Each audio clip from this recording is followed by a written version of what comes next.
আসসালামু আলাইকুম ভিউয়ার্স। তো আমরা এখন আমাদের খামারের চার সাইডে পর্দাটা তুলে দেব। আপনারা দেখতে পাচ্ছেন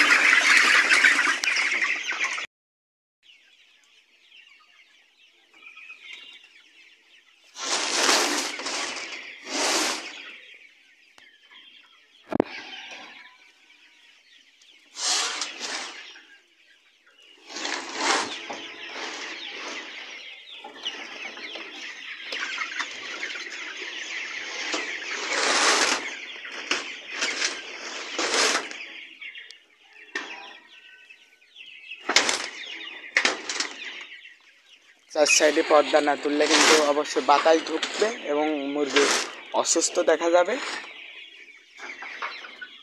এই মুরগিটা আমাদের খামারে একটাই মুরগি যার পায়ে সমস্যা, দেখেন হাঁটতে পারে না।